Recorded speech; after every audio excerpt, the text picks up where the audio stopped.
tigyawat na kayang takpan ng makeup. May mga tigyawat na kayang pagtakpan ng filter. Pero paano kung ang natabunan nito halos buong mukha mo na? At dahil dito, unti-unti ka na ring nawawalan ng mukhang maihaharap sa mundo. Ganito ang pinagdaanan ni Rai. Matapos ang isang masakit na breakup, mas tinubuan daw siya ng napakaraming tigyawat.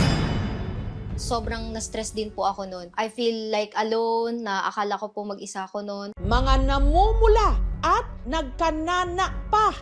Bakit daw po ganito yung mukha ko? Parang inaagnas na. At hindi nag-iisa si Rai sa ganitong klase ng problema. Paano nila nalagpasan ang kanilang insecurities at naibalik ang kanilang kumpiyansa sa sarili? Mag-skincare reveal na! Mga tigyawat o acne, paano ba maawat? 14 anyos lang si Rai nang una siyang nagka-pimple. Mga butlig-butlig lang po siya sa mukha. So bumili po ako nung skincare na yon. Naging makinis po ako ulit. Pero pagtungtong daw niya ng kolehiyo, Nagulat po ako, bumalik po siya. Nag-start na tumubo po yung malalaking acne. ang kanyang mga acne mas lalo raw lumala nang nagka-long distance relationship sila ng kanyang nobyo noon. I feel like alone. I know nagdulot din po siya ng stress sa... Kaya po nagka-acne po ako. Dahil pakiramdam ni Rai, wala na siyang mukhang maihaharap sa kanyang nobyo, nakipaghiwalay siya rito. Hindi na po ako lumalabas ng bahay. Nakipag-break na lang din po ako para mag-focus po ako sa sarili ko. Eventually po kasi, kailangan ko po na mag-resign sa work. So lumipat po ako sa Manila. Nahihiya pa po nga po ako nun magtrabaho tsaka mag-apply. Nakarinig po ako ng word na bakit daw po ganito yung mukha ko, parang inaagnas na. Kasi nga po puro nana. Nawalan po ako ng confidence na lalo pa. Umattend po ako ng event noon. Naka-face mask lang ako all throughout the event. Yung mga sugat ko po talaga, dumidikit na siya sa face mask, so ang sakit. Pinagtitinginan din ako ng mga tao, kaya ayoko talagang hubarin yung face mask ko. Tapos kumain po ako sa loob ng CR. Ganun po yung nangyari nun. Sobrang hiyang-hiya ako na makita ako ng mga tao na ganun yung itsura ko. Nawalan na po ako ng pag-asa na ang ganda-ganda ko noon. Bakit nagkaganito yung mukha ko? This month, we are... Si Rai, humanap ng trabaho na work from home ang setup. Nag-live selling po ako, pero dapat may filter po yung face ko. Kalaunan, naglakas loob siyang ibahagi online ang kanyang mga pinagdaraanan. Hello, it's Rai and welcome to my online diaries. Skin update lang po mga sis. May clinic po na nag-contact sa akin, tapos willing daw po silang tulungan ako na kuminis po yung mukha ko. 6 months din po kami naggamutan. Nang gumaling ang kanyang mga acne, sunod siyang sumailalim sa treatment para ayusin naman ang mga naiwang peklat ng mga ito o acne scars.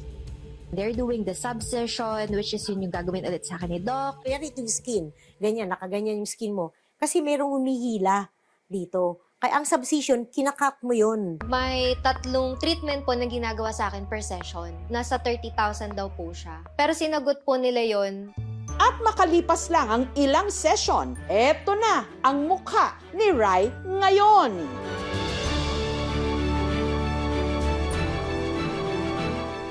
Hindi na po siya ganun kalala. Sobrang saya ko po. Nawala po yung insecurities ko. Mas naging confident pa po ako.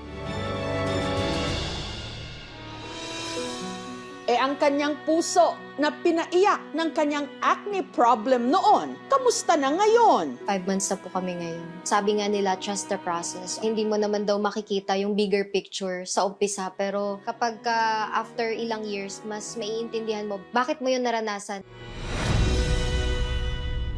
Ang pimple nabubuo dahil sa baradong pores ng ating balat. Yung lifestyle mo, lack of sleep, eating the wrong food, yun yung mga trigger factors na pwedeng mag-stimulate ng sebaceous gland to enlarge and therefore produce pimples. Ang tourism student noon na si Trisha, dahil pirmi raw nakaharap sa mga tao, ang kanyang remedyo para takpan ang kanyang tigyawat, makeup. Kahit po mag-apply ako ng makeup, hindi pa rin niya tatakluban yung redness and then yung texture ng skin ko. Itchy siya and then mapula.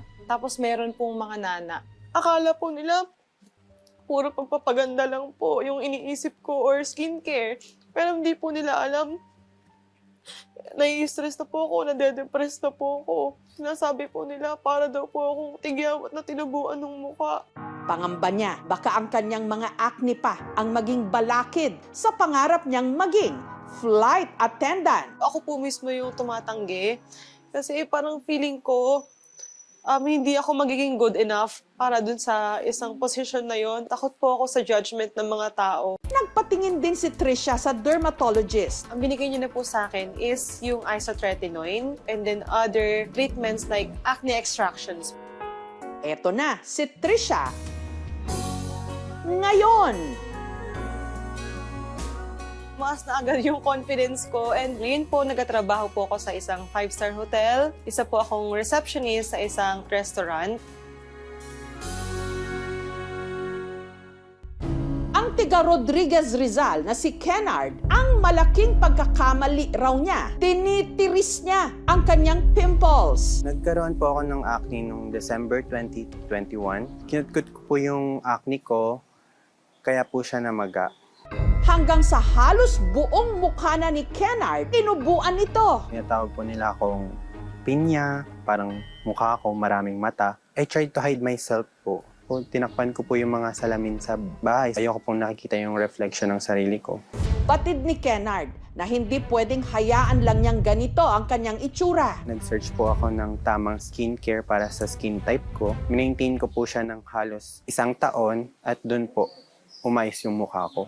Si Kennard naging consistent sa kanyang skincare hanggang sa hindi na lang niya namalayan, bumalik na ang kanyang dating glowing skin.